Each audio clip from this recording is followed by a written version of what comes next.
friend. What's going on, everybody? Welcome to the Spark Pass News Update for August 15th, 2023. My name is Mark, and I am joined, as always, by my best pal in the whole wide world, Spencer. Spence, how you doing today, bud? I'm doing okay, man, but I'm gonna be doing better in 3 days. I'll tell you that. I'll tell you that for sure. Oh yeah, we got a big game coming up on Game Pass that I know my man's is very excited about. We're gonna talk about it. We'll tell you why. We'll tell you why. My man's is very excited. I will be better when I'm not waking up at 4:30 in the morning. We're on. Yeah, that sucks. We're on no sleep, 2 cups of coffee mark today. So if I'm jittery, man, if I'm a little bit jittery, to quote the Macho Man Randy Savage, that's why. But I'm also jittery because it's a big, exciting day for Game Pass. We got a big slate. We got a bunch of stuff from Quakecon and Gamescom. We're going to be a little bit more speculative on Gamescom because we don't know exactly what's coming. We did have one bit of news from Quakecon that I thought was very cool that I wanted to talk about. And it's convention season, right? So we're kind of in that fun sort of like speculative mode of like, well, Xbox randomly showed up at the Final Fantasy XIV convention. Where else is Xbox going to randomly show up? What do they have planned? What do they got going on? So it's an exciting time in Xbox, and we're going to break it down. But first, Spencer, let's talk Game Pass slate. Because this slate that we just got, it actually only came down about 30 minutes ago. It usually comes down an hour before the show. It only came down about 30 minutes ago. It is small, but it is powerful. Yeah. It is only 5 games, but I feel like those 5 games are non-stop bangers. So let's get right into business here, my friend. The first game coming to Game Pass this month in the back half of August. I've been talking this game up, it feels like, for years. It's only been out for a couple of months on PC Game Pass, and it's finally coming to Cloud and Series X and S today. I'm talking about Everspace 2. If there was ever a game that you've got 3 weeks till Starfield and you're sitting around on your Game Pass sub waiting for something to play, I cannot recommend Everspace 2 more. I feel like I've talked about this game a million times at this point. But it's one of my favorite games that I've played this year. It's absolutely awesome. And it's finally going to be available today for everybody. If you're on any sort of Game Pass, you can go play it. I'm very excited for everybody else who's been waiting to get their hands on this one. Yeah, this feels like the perfect, like, ramp me up to the huge space game, right? Yes. Like, this is like the space appetizer. Yes. If you are a big space game guy, it has been a very good year for you. Really, it really has, hasn't it? It's only going to get better, too. If you are a fan of classic RPGs or you are a fan of space games, this year has been a very good year for you. And Everspace 2 is one of those space games that, like, I really feel like you need to check out. I've talked about this game a million times before on the show, so I'm not going to belabor the point too much. But the first Everspace was a roguelike. The second one is very different. It is more of a traditional action RPG, but in a spaceship. It's rad. It's very cool. A lot of customization for your ship. A lot of cool stuff that you can do. I've been playing this game on PC for a little bit. I actually stopped because my PC was yelling at me. We're getting too hot. The game's too awesome. You can't keep doing this to me. So I had to give old Bessie here a little bit of a break. I did stop playing, but you bet your ass the second I get off this stream, I'm going to the Xbox and we're getting that thing downloaded. And I'm probably either going to play it, maybe not tonight, but later this week, without a doubt, I'm hopping back into some Everspace 2. Super excited about that one. Anything else on that, Spence? I want to know, like, whenever you get to play it on your TV versus your computer monitor, how you feel. Like, I feel like that's a game that's going to look fucking really cool on a big TV, right? It's very pretty already. Yeah. It will probably look awesome. But I'm a prioritized performance over graphic fidelity kind of guy, so if there's an option there, I don't know if there will be, actually. I haven't looked. But I will probably prioritize performance, especially in a fast twitch sort of game like that. But even then, it's not going to look like ugly, right? Like, exactly. It's still going to look great. Exactly. It's a lovely looking game. Yeah. If you're into space stuff, which I am, go check that one out for sure. The second game that's coming is actually a game that left previously, and Spencer, it's a game we've covered before on the show. returning to Game Pass, console, cloud, and PC, August 17th. Firewatch is back. So we did do an episode on this previously. It was last year around this time, I think. I think it was our September show last year. I think you're right. So I think it was almost exactly a year ago, and I think it left the service like a month after we did the show. It was around that. We killed the game. I'm sorry. But obviously, we've done an episode on it before, so if you want to go back into the archives and check that episode out, I absolutely encourage you to do so. But quick sort of baseline thoughts. Spencer, this game fucks. Yeah, dude, okay, listen. If you somehow haven't played Firewatch yet, go fucking play Firewatch. The game's awesome. This is like rad. I think whenever we played it was the second or third time I've played it. It's a very good game. Yeah. And it was our September episode last year. You were right. So September 12th, 2022 is when we put that episode out. So yeah, it is on the podcast feed. If you somehow missed it, go check it out. Yeah, absolutely. Go check that one out for our full and complete thoughts on Firewatch. But we'll go ahead. Let me rephrase that. Play Firewatch first, and then go listen to it. If you've never played it, don't go in without any expectations, and then come back and be like, "Oh yeah, I remember when that happened." Or hear me out. Go watch it before you play Firewatch on mute, so you don't hear anything to give us the view. And then listen to it again. Yeah, just put it on repeat until you finish Firewatch.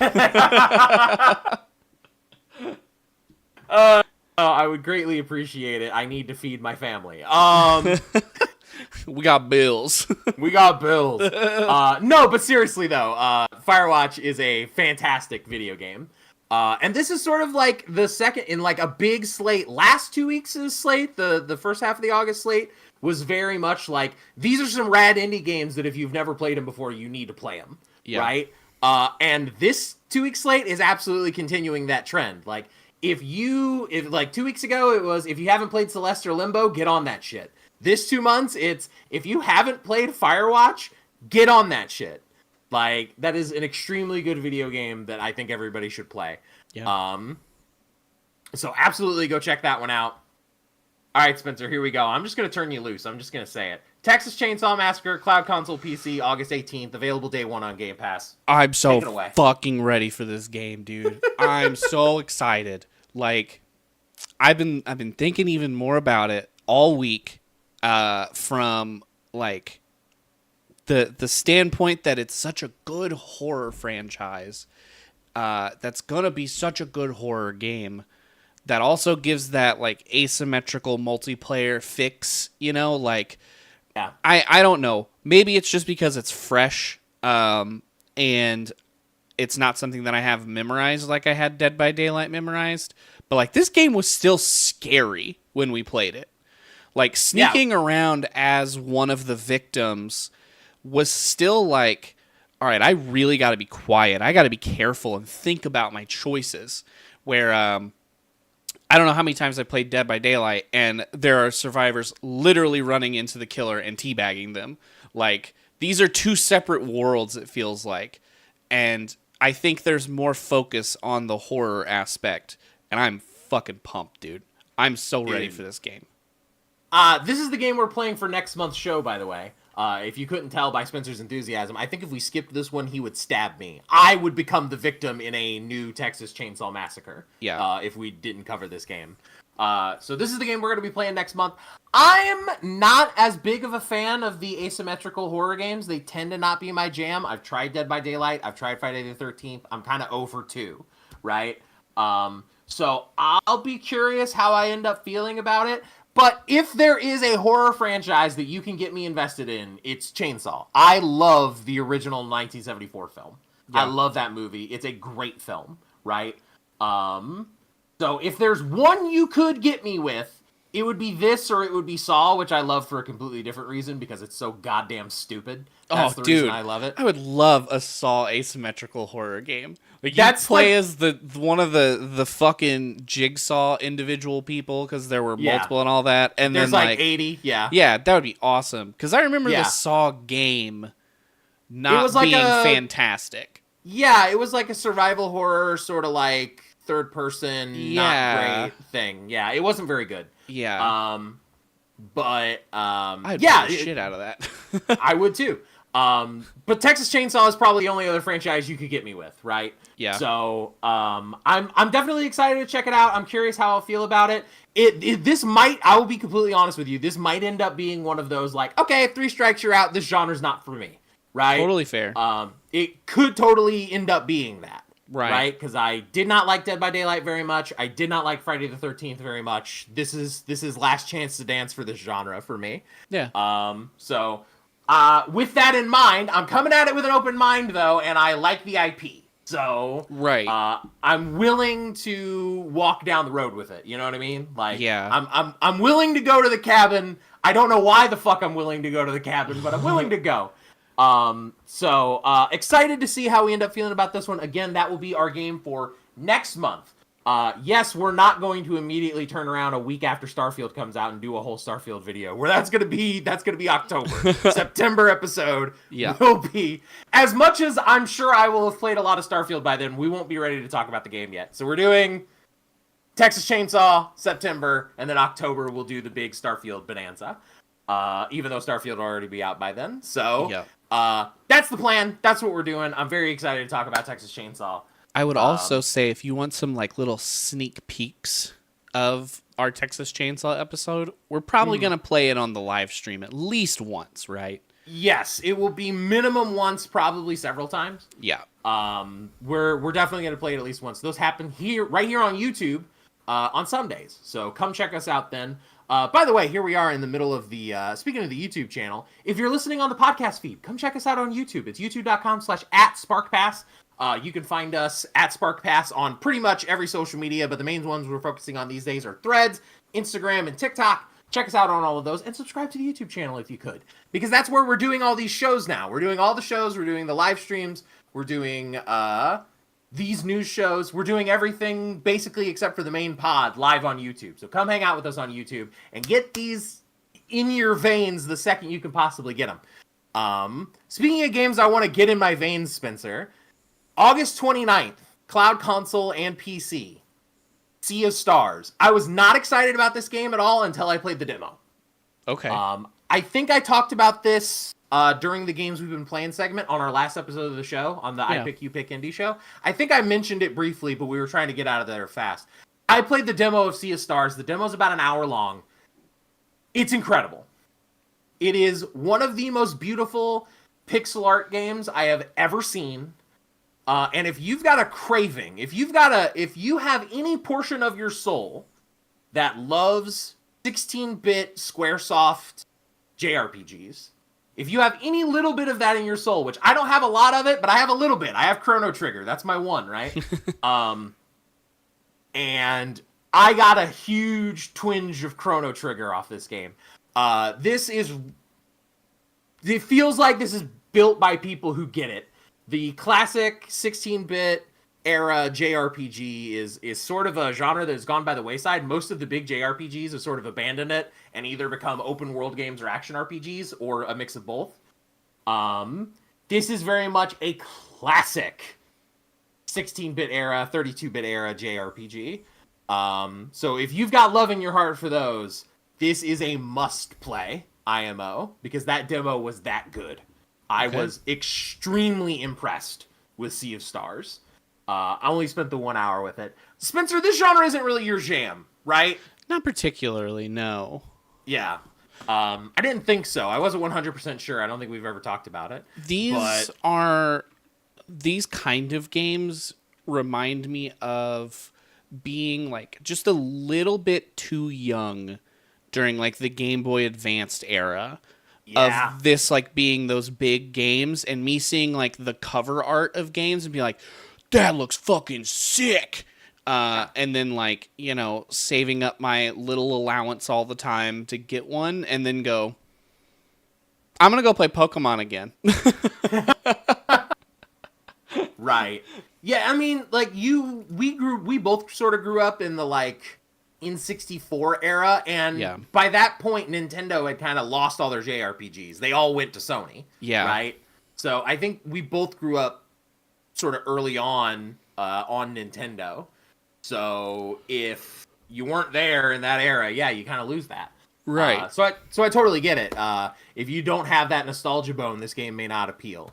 Honestly, like just from playing it, I don't have that big of a nostalgia bone for the 16-bit JRPGs. I have one. Chrono Trigger is one of the best video games I've ever played. But that's my one. That's it. I have no love for Final Fantasy. I was not a big Dragon Quest guy. Like none of that shit, right? When I was a kid. So I'm coming at this completely like no nostalgia except for one thing. No nostalgia for that era. And Yeah. I fucking loved it. That demo was extremely good. The only thing for me is I don't think I'm gonna have enough time to get through it before Starfield comes out. So this is probably gonna go on the wait list for me. Yeah. But I'm very excited to get around to it. I think this game looks sweet. If nothing else, go look at some of that pixel art, baby. That's a pretty ass video game. Absolutely do that. That one is also a day one Game Pass game. So we've got a couple of day one Game Pass games here. Last game that got announced today, and I had to double check the pronunciation on it because I wasn't 100% sure, but I did confirm the game is pronounced Gris. It's Gris. It is. I thought it was Gris for a very long time. I thought it was Greece. I'm pretty sure it's Gris because that's how it's pronounced in Spanish, and this is a Spanish developer. So that's what I'm going with. No matter how you pronounce this game, this is coming Cloud Console PC September 5th. I want to say this came out in 2020. It was a few years ago. Yeah. I think around holiday 2020. That's definitely when I played it, was holiday 2020. I don't remember. Maybe 2019. I'm not 100% sure. Initial release date was 2018, December 13th, 2018. But it may have Okay. hit like Switch later on, kind of thing. Yeah, I played this on Switch like did around when it came out. So, this game is phenomenal. It is a beautiful sort of watercolor aesthetic puzzle platformer. This is genuinely one of the most beautiful games I've ever played, Spencer. Yeah, it is gorgeous. The aesthetic is incredible. It is a beautiful game with a beautiful soundtrack. And it does that, like, I've talked several times on the pod about wordless storytelling. I really love games that, like, can tell you a whole story without saying a word. Yeah. This is one of those games. There's there's no actual dialogue. I think there's some singing a little bit. But there's no actual like dialogue. There's some stuff you can read, and I think that's about it. But this game really gives you everything you need to know without slapping you in the face with it. And it's just, I can't speak highly. It's been a long time since I've played it, right? Yeah. Because I played it around when it came out. So what? That would have been like, fuck, Spencer, that would have been like 5 years ago. Yeah, it's been a minute, man. It's been a minute. It doesn't feel like 2018 was 5 years ago. But Yep. Anyway, here we are. It's a game I played when it came out, so it's a little fuzzy in my brain because it's been a good minute, but I remember absolutely adoring it. So this one also gets like the highest of high recommendations from me. Yeah, this is definitely one that's like, if you've never played it, you absolutely should. And if you played it like we did whenever it launched on Switch, this is like the perfect time to give it a revisit, right? Just hit Game Pass, can go through it again, and if you care about this stuff, now you're getting achievements for it, and it's kind of like a perfect little reason to go back to a game because it's not long, right? Like it's a pretty short game. It was like somewhere in the 4 to 6 hour range. Yeah, like you could beat this in probably a day or two Yeah. if you wanted to just not sit for 6 hours straight. Perfect weekend game. 100%, yeah. I cranked through this game on Christmas weekend at the family's house. I brought the Switch with me and cranked through this game on Christmas weekend. Yeah. That's when I played it. So, absolutely a game that you can crank out in a couple of hours. And it's phenomenal. I am excited about it coming to Game Pass because now I can play it in 4K. Yeah. And I bet this game on a 4K display is insane. I bet it's like ridiculously gorgeous because I played it on the handheld. Oh I man, didn't even, yeah. I didn't even play it on the TV. Yeah. So you So were like what, 720? yeah. Dang. So Yeah, this this game's gonna game, look just gorgeous on a yeah, 4K TV. Those yeah, the colors are game's gonna be amazing. yes. I'm very excited to check this game out again. It literally comes out the day before Starfield comes out. I'm absolutely not going to have time Well, what are you to doing the day before Starfield comes out? You can finish the whole game that day, Mark. Come on. I could, but I gotta go to work. I mean, Ah, I could quit my job, but like I don't work. know. I feel like they'd be frowned upon. I mean, it's probably not the Um, best idea. yeah, no, I gotta pay bills somehow. But no, this is a fantastic game, seriously. And even if even if you're checking it out on cloud, like if that's your only option, do it. It's fantastic. So that's all the stuff that's coming. There is one more game that came in between the first Game Pass slate and this Game Pass slate, and we'll get to that one in just a second. We will talk about Quake 2. But just that slate and last month's slate, I think this is the best month we've had all summer long. Yeah, it is. Like this month, August has been a banger Game Pass list. Yep. Like it may not be the most like new wow exciting. I mean, we do have Texas Chainsaw in there, so that is a new and exciting game. But everything else has been like, dude, they just decided to unleash the indie bangers Yeah. in Game Pass this month. I don't know if that has something to do with the 10-year anniversary of ID at Xbox. Maybe that was a particular thematic thing they wanted to do. But I would be more than happy with Game Pass continuing to do this, just saying, oh, hey, what's the best of the best indie games? Here's all of them. Like, they gave you a fine selection of some of the best indie games of the last, like, 15 years in this two slates for the month of August. This slate fucking rips. It's very, very good. Yeah, I feel like a mixture of just proven really good indie games, some newer indie games, and like a couple big titles is good. That's great. That's what I want. That's great. Like, not every month can be like 12 AAA games, right? Right. It's just never going to happen. Right. And it doesn't always have to be brand new indie games popping up because, you know, like we've said, so many of these games are still so fucking good. Like, they might be 5 to 10 years old, but they're still fantastic games. And some of them are, you know, come to Xbox for the first time when this happens, or, you know, they kind of got forgotten about because they were indie games and, you know, people were just looking at other stuff at the time. And now it's like, Right. you don't have to pay for it. You just try it and go, oh, you know what? This is as amazing as everyone said. Or you go, you know what? Didn't really jive for me, but that's okay. Yeah, and that's the thing.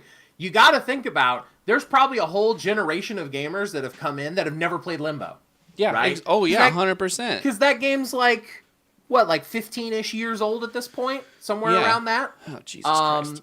It's like 10, 15. I'm sorry. It's like 10, 15. It's like 10, 15-ish years old. It's been out for quite a while. Yeah. So, you know, there's probably a bunch of people that have never played it. Limbo came out in 2010. Yeah. So that game is almost 15 years old. Jesus Christ, I'm aging rapidly. Yeah. But, you know, there's a ton of people that have come into gaming that have never played that game. Oh, yeah, right? 100%. So there's a bunch of people that came into gaming in the last 5 years that probably never played Gris. There's a bunch of people that came in and probably, you know, they're seeing Firewatch for the first time because that's like getting up there in years now. Yeah. There's a bunch of these great indie games that a bunch of people never played before, maybe never even heard of before. It's a 13-year-old kid. They don't even know what the fuck Firewatch is, right? Right. But he sees it on his Game Pass, and he's like, "Oh, new Game Pass thing. I'll download it. Sweet, it's great."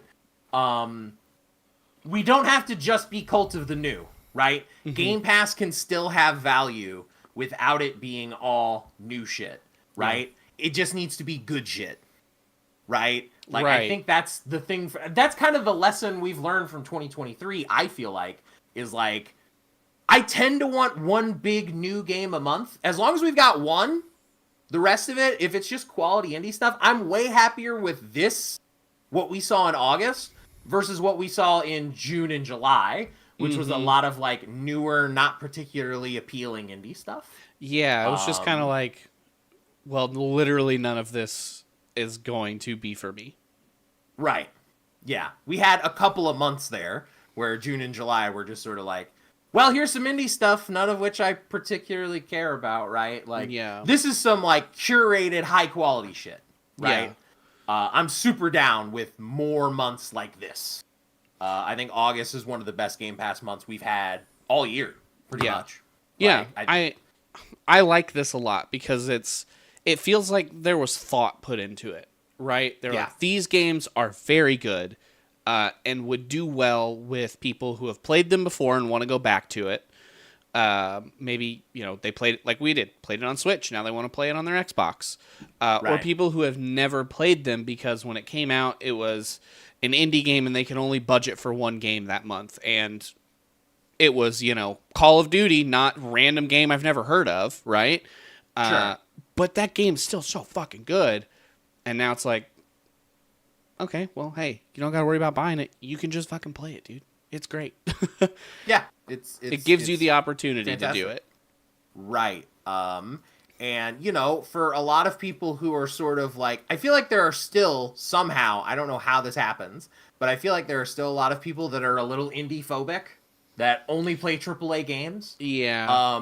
And I feel like this is a perfect, like, sampler platter of, like, I could literally just hand somebody everything that came out in the month of August and go, here's some of the best indie games of the last 15 years. Yeah. Play these, right? Like, I don't have to go any further. All I have to hand you is a Game Pass subscription and go, here's, like, what, I think it ends up being, like, 5 of the best indie games of the last 10 to 15 years, right? I think in total. Yeah.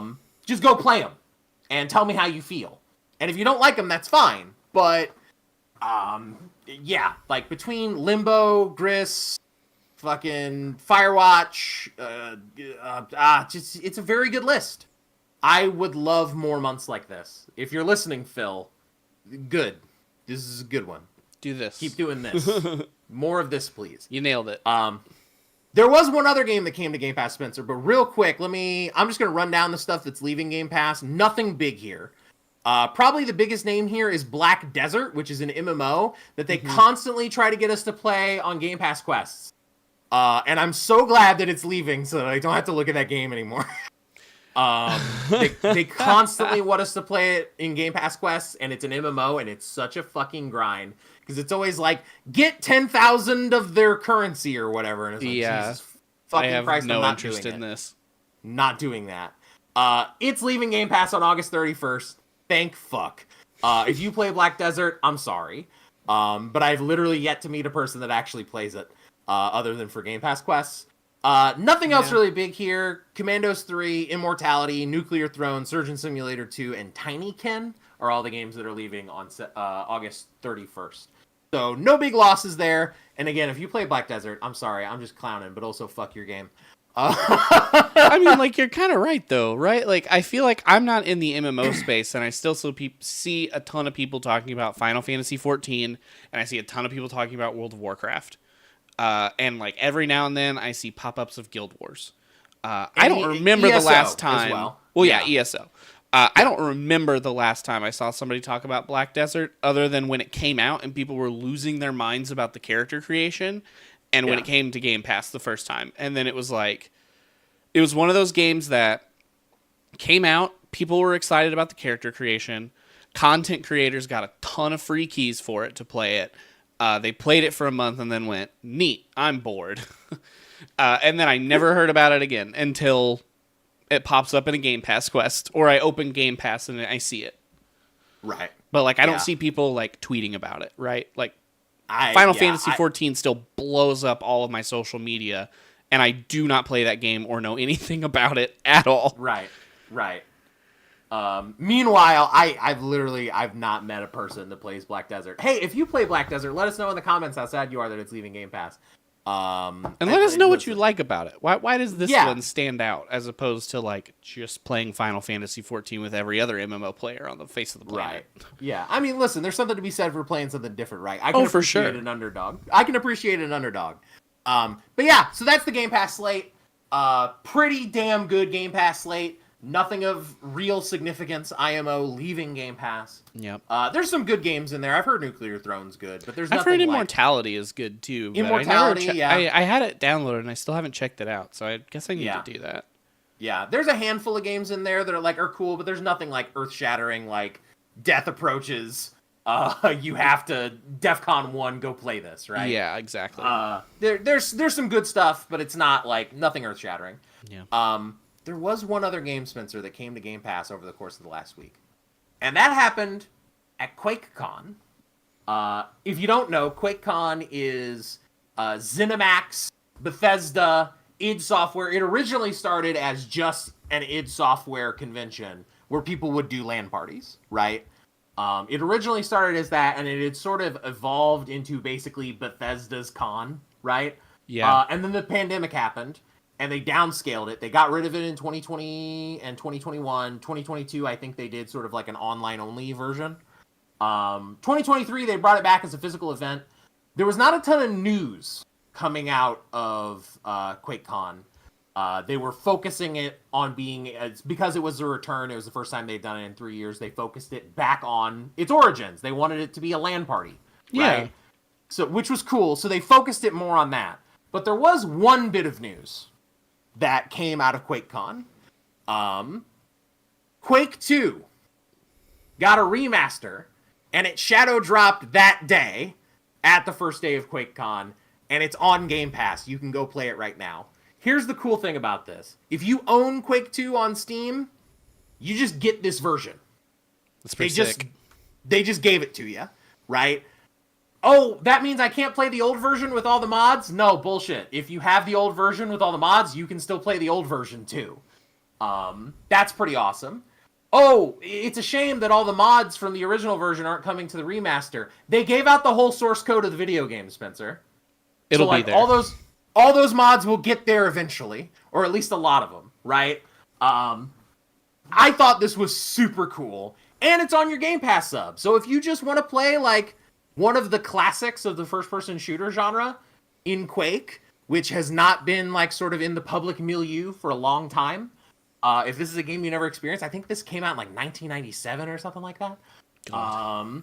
If you never played Quake before, and you've heard about this thing, you've never played it, if you weren't in the computer lab in high school like us playing Quake, you can do it. And none of the old version went away either. I think this is very cool. Yeah, I like the way that all of that works, right? Like, the old version's still there. If you're like, I only play it with mods, okay, cool, that's fine. Play the old one for a while. There's going to be new mods, because like you said, they gave the source code for it, which isn't the first time this has happened with games like this, right? Like, a lot of these games, that happens, especially, like, I remember it happening with Doom back in the day and stuff, right? Yeah, this is fucking cool. And especially, like, you have the Steam version, great. You get the new version for free, too. Play it. Have fun. Right. Enjoy it. We're not going to make you rebuy it. Yeah, and if you want it on console, I think the game itself is only like $10. But, so if you want to own it forever, it's cheap. And if you don't, it's on Game Pass. So you can just try it, right? Yeah. They did it way right here. This is a great way to celebrate the history of QuakeCon. I thought this was a very cool thing they did. And again, Microsoft with another cool shadow drop. Obviously, we had the one at the beginning of the year with Hi-Fi Rush, right? Yeah. And I think that one was sort of a bigger deal. But Microsoft has just been peppering in these surprises all year long, dude. Like, oh, hey, by the way, you can go play Hi-Fi Rush right now. Oh, hey, by the way, Final Fantasy XIV's coming. Bet you didn't fucking expect to see us at Final Fantasy XIV's convention. Oh, hey, you want to go play Quake 2 with a full remaster in 4K? Do it right now. Yeah. Like, they have just been peppering in these surprises all year long, and it's been fucking awesome. And I love that multiple of them, too, have just been like, you don't have to pay any extra money. Like, Hi-Fi Rush, you have Game Pass, great, it's already there. Quake 2, you literally already own Quake 2. Cool, here's the remastered version in 4K. Just have it and have fun with it, dude. Enjoy your life. Yeah. No, it's awesome. They've been doing a lot of cool stuff. There's one more that got announced. It's not out yet. As we sort of do our convention wrap-up, Evo, the Evolution Championship Series, the big fighting game tournament series, was this past week. No, it was 2 weekends ago. 2 weekends ago was Evo, the biggest fighting game tournament of the year, and they had a 10-year anniversary Killer Instinct Tournament of Champions, essentially. And after that, they made another big announcement that Killer Instinct, after 5 years away, the development team is back together and they're doing a balance patch. Oh shit, okay. They have been gone for 5 years. Iron Galaxy moved on. They made Rumbleverse, which unfortunately closed and ended up working out. They made another game in the between time. They've been away for 5 years. Killer Instinct, I think they said it was next year or maybe late this year. I don't remember if they gave an exact time frame on it. Look that one up because I don't remember off the top of my head. That game is getting a new balance update and a 4K upgrade and some tweaks to matchmaking to make matchmaking a little better. So again, Microsoft just keeps peppering in these little surprises of like, oh, hey, you want to go play that? Great, it's coming. Oh, hey, it's free right now. You know, like they're peppering in all of these little things.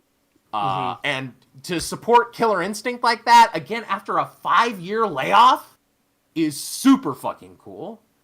Yeah, and like I feel like that's the cool thing with games like that, right? Like the game doesn't necessarily need to be prettier.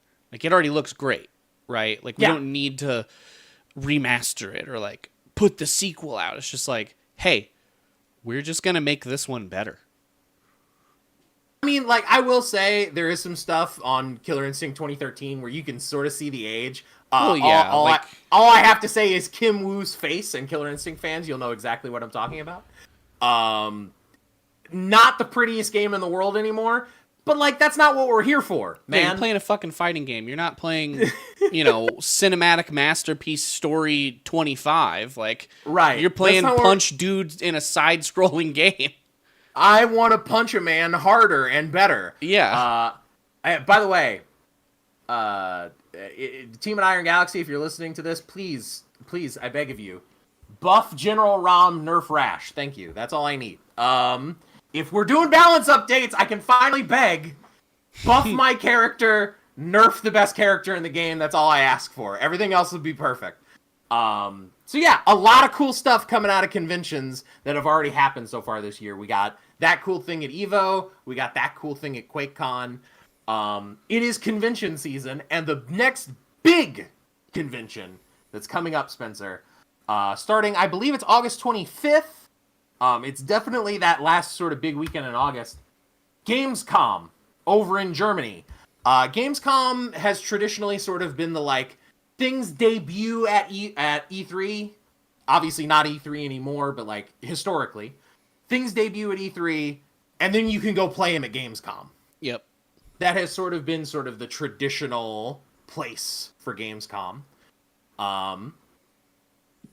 So, expectations, I would say, and maybe, correct me if you feel differently, Spencer, but I think most people's expectations are usually like, maybe one thing gets announced at Gamescom, and then everything else is stuff we already know about. Is that kind of where you're vibing this year with Gamescom coming up, even in the wake of all of these Microsoft surprises at these other conventions?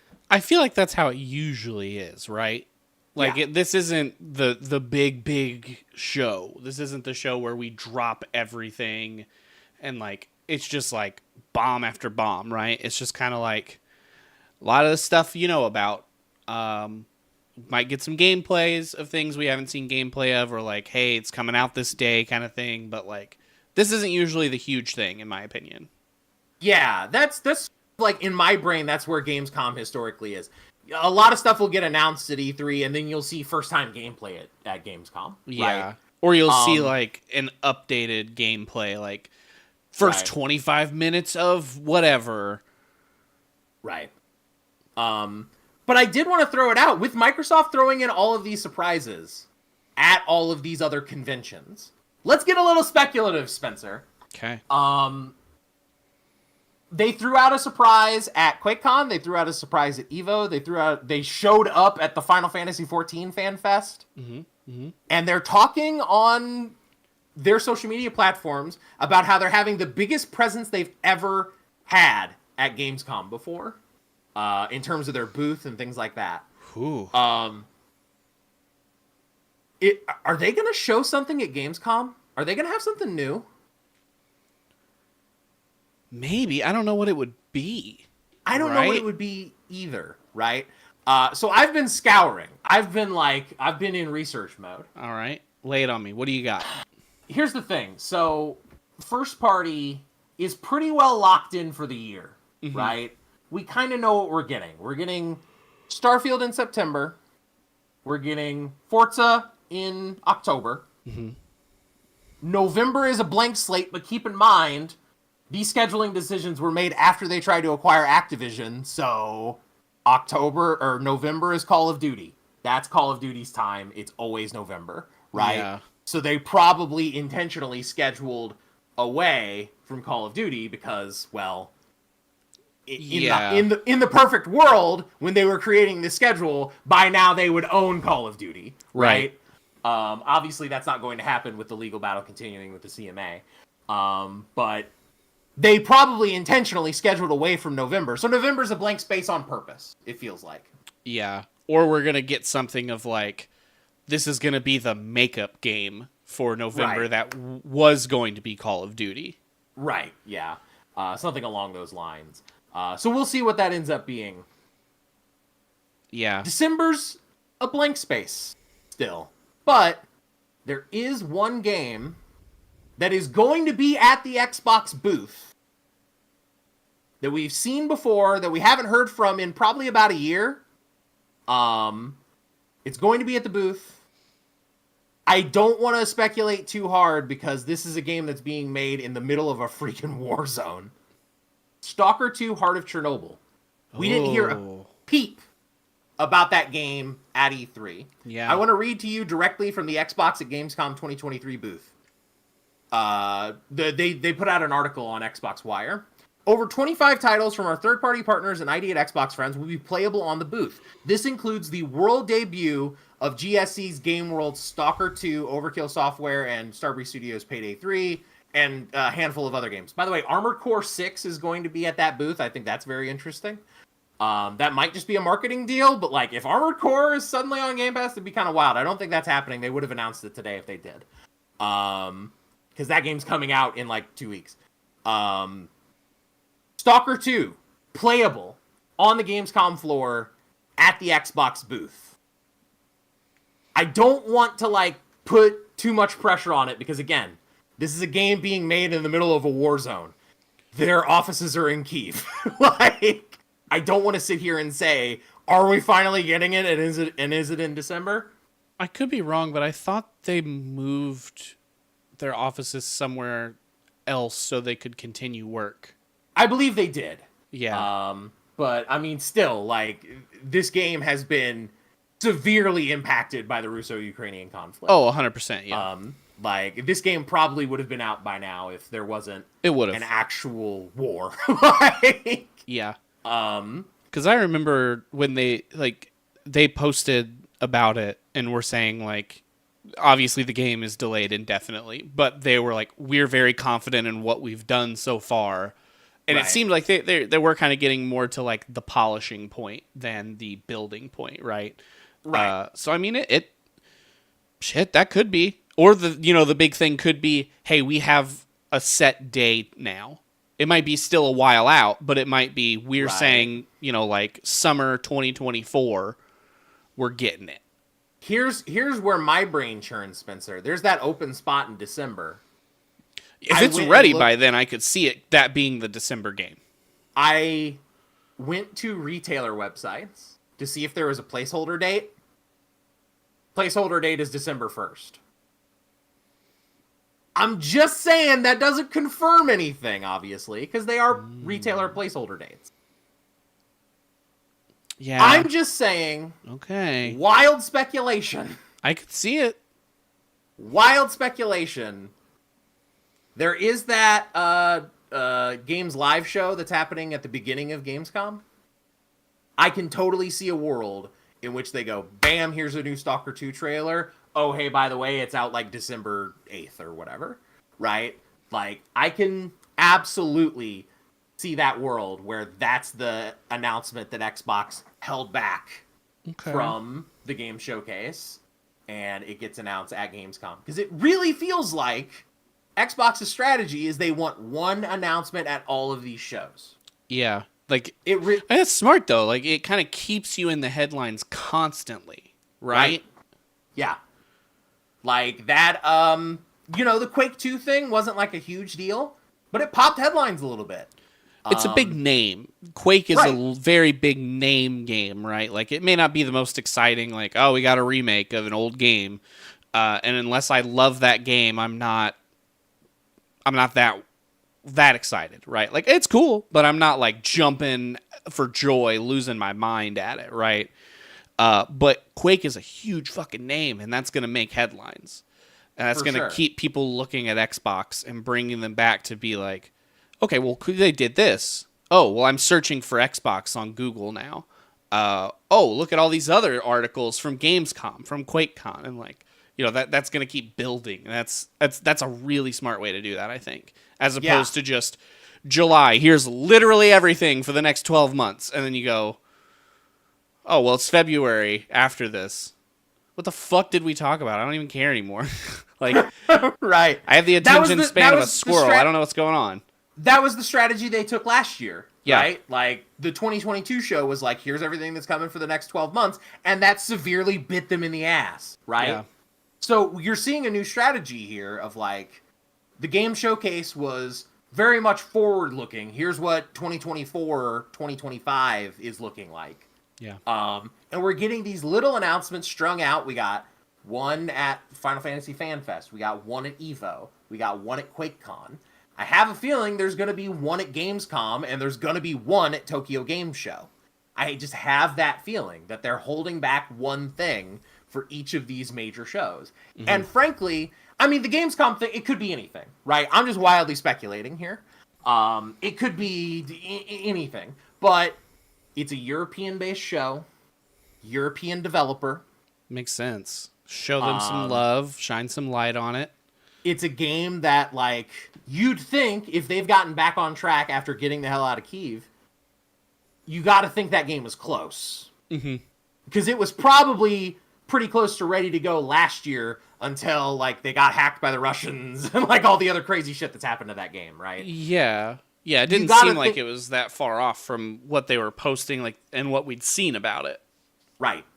So, and they did push that game last year in 2022 to sometime in 2023. I think if that game is coming out this year, and again, would totally understand if it doesn't. Because, again, it was a video game that was developed in the middle of a war zone. Yeah. Would totally understand if it didn't make it. But as I sit here and sort of crunch the numbers on, like, well, what the hell's Xbox got going on for the rest of the year? It's the only thing that makes sense to me for that December slot. Like, it's the only thing I see that is like, oh, that could be ready to go and they haven't announced it yet. Because otherwise, December's kind of a wasteland. And, like, it has sometimes been that way, that December's just kind of nothing. But it kind of felt like for the last couple of years, some of the November stuff started to overflow into December so that they could get away from Call of Duty, right? Yeah. I can totally see Stalker 2 overflowing into December to get away for Call of Duty. I totally see that game being at Gamescom and saying, hey, we're out middle of December sometime. Yeah. I can totally see that world. Yeah, because I just really can't even, like, think of that much else. Like, the only other thing that kind of comes to mind that we haven't really seen much about or much lately of is Halo Infinite. Like, story DLC stuff, but, like, that's not big enough to make your whole month on. Yeah, and, like, to be honest, like, I don't think Halo Infinite is going to have anything other than seasonal updates from here going forward. I don't see it. I don't think it's going to happen. I could see it, just kind of abandoning the single player in favor of trying to make the multiplayer everything it could be, and also the cash cow that they want it to be. Right, yeah. I'm not anticipating that we'll get more single player out of Halo Infinite, which is a shame because the single player campaign I thought was really good. Yeah. It's just there's nothing else I can think of that would be like to a point that we've heard about that's ready, right? Like we already know about Forza stuff. There's other games like there's Avowed, there's Fable and stuff, but those aren't those aren't ready for December. Those No, are no, no, farther no. out than that. We already know Yeah. that. So the only other thing is Stalker 2 or a full-blown surprise that Right. we know literally nothing about, which, I mean, isn't impossible. Like, that could happen. That's already happened twice this year. Yeah. Right? Like, we didn't know a thing about the Quake 2 remake. I mean, it had been sort of like in the rumor mill for a long time, right? That like Quake 2 was going to get a remaster because the first one did. Right? Yeah. It had been in the rumor mill, but nobody had said definitively this is happening. Right. But yeah, so I struggle to think of what else it could be unless it is a surprise, which like I would also be totally down with a surprise, right? Yeah. But it really feels like they're doing one thing at each of these conventions, and I like the strategy of make sure you're in that news churn, make sure you're in the mix. So if anything does happen at Gamescom, there is the launch show, the Gamescom opening night live, that is produced by the Jeff Keighley mega conglomerate that is the Game Awards. They have said that is mostly going to be focused on stuff we already know about and new looks at stuff we already know about, rather than a bunch of new stuff. So, like, again, that sort of leans me towards Stalker 2. What if... Can I just throw a really stupid idea out there? All right, hit me with a big This dog. is just dumb. This is just something that I want, because I think it's Okay. fun. Okay. Have we heard anything about this Hideo Kojima and Jordan Peele game? Other than they said it's happening? Yeah, that was last year at the game showcase, and All right. I assume that we're nowhere close on Well, that. I don't know how much you pay attention to Hideo Kojima's Threads account. You want to know what that motherfucker posted? That motherfucker posted the key art for PT the other day. No context, no words, just the key art for PT. That could just be a throwback to it came out around that time, and he was just like, oh, what could have been? It could be he is partnering with what has been arguably a master of creating horror in Jordan Peele. Yes. By the way, can we just talk about Also, how if that's Jordan... not what it is, yeah. Hideo Kojima and Jordan Peele, if that's not what you're working on, fucking throw everything else in the trash and make that instead. Can we just talk about how Jordan Peele has become a master horror creator somehow? Oh, it's amazing. It's a bizarre... It's not like... I would never awesome. expect that at all. Like, I was like, okay, maybe the first one was just like beginner's luck, and he nailed it. And then he just kept nailing it after that. And I'm like, all right, well, this guy's just a genius is what it is. Okay, cool. Apparently so. So, like, listen, I think the Hideo Kojima project is several years out. I don't think we're going to hear a peep about that. Oh, I'm sure it is. That's just what I want it to be. I understand. I completely understand. I mean, I would love for them to announce Gear 6. I don't think that's going to happen either. So, it could. I would love that. It could. Listen, anything is possible. I don't think anything is likely, but anything is possible. I feel more like, though, that they are going to need to do something in those months of November and December, like now, not years from now. Because if you've got nothing in November because you were planning for Call of Duty and you're in a legal battle of fuckery, Right. and then you got nothing for December, well, great, you put nothing out in the holidays. Right. Where I mean, arguably obviously, people are going to buy video games and people are going to be buying consoles. I mean, obviously they've got Starfield and Forza coming out before that, so they're not exactly like devoid of content in the winter. You're not completely out, but you got to think about it. If you're looking at buying little Timmy an Xbox or a PlayStation, and PlayStation puts a brand new game out in December, that's your gifts and you're done, right? Like, hey, you got the brand new console and you got the brand new game. Versus, Starfield came out in September. That's a few months away from Christmas. And, like, that's not to say that it's a small game. It's not worth it to, get the game and get him an Xbox, But I'm thinking more just, like, marketing and people seeing all of this stuff whenever they're out at the mall shopping. It's just, like, hottest, newest thing. I know that my son loves video games. What is the literal newest thing on the shelves? And that is unfortunately the way a lot of people buy those things, right? True. Yeah. I will say, I think the only thing Sony's got coming out for holiday this year, I think it's literally just Spider-Man 2, which is in October. I think that's literally it. I don't know Sony's release schedule off the top of my head. Well, I mean, But Call of Duty's still going to come out in November, right? well, for sure. Yeah, And I mean, Call of Duty's happening. If Yeah, that deal hasn't gone through, Sony still is going to have the marketing rights to that shit. Right. So, we'll see. But, yeah, I don't know, man.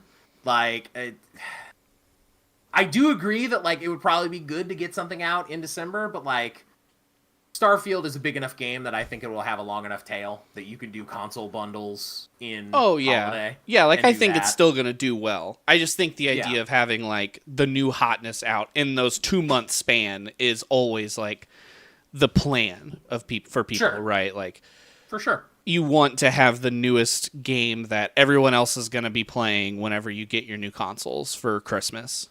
There's a reason they always put Forza out in October, and there's a reason they put Halos out in November, right? Yeah. Like, it lines up that way. Yeah, and Call of Duty's out in November, because, like, yep. because I cannot tell you how many times whenever I was super into Call of Duty, like, Christmas Eve and the week after Christmas was, like, the times to be playing Call of Duty, because you had all the new kids that just got it were playing. So it was like, if you're deep in the game, like, you're probably just kicking the shit out of everybody.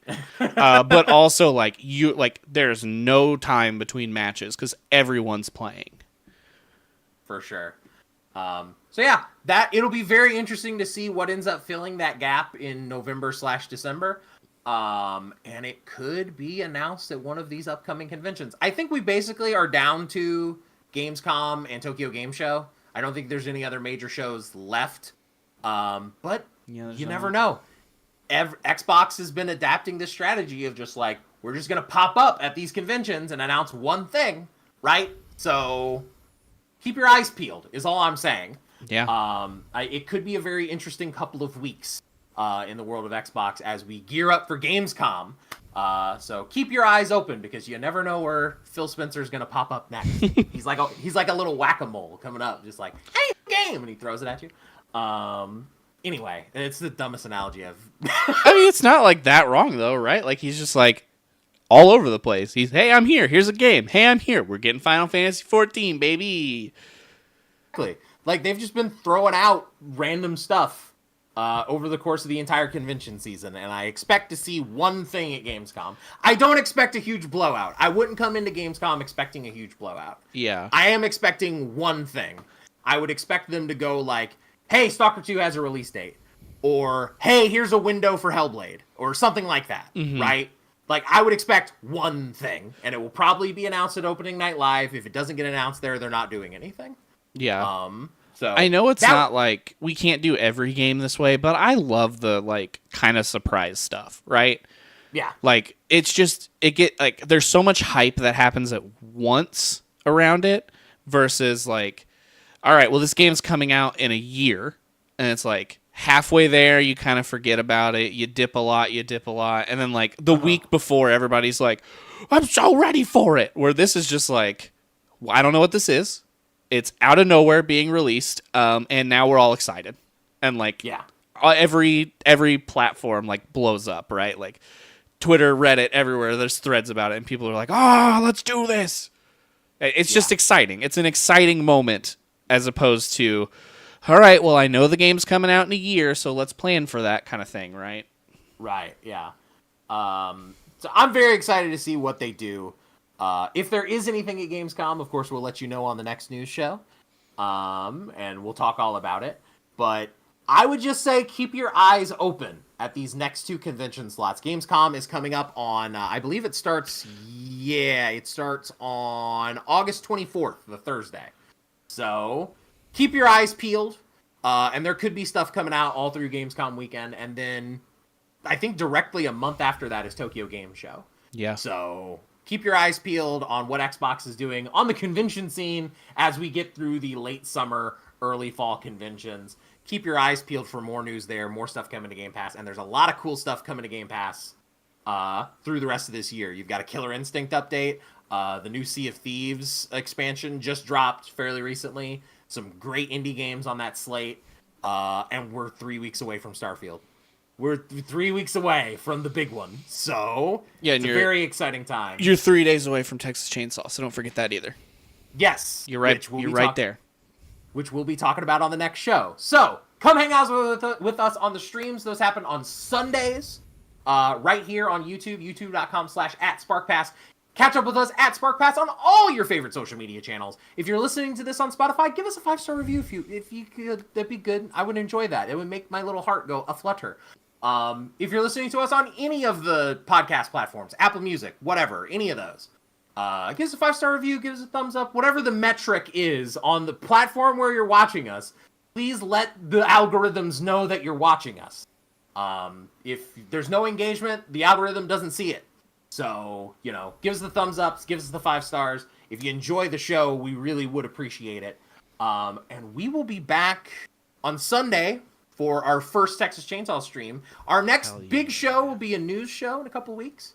But we will be back for our next main episode of your Xbox Game Pass Game of the Month Club with Texas Chainsaw Massacre in September. So look forward to all that.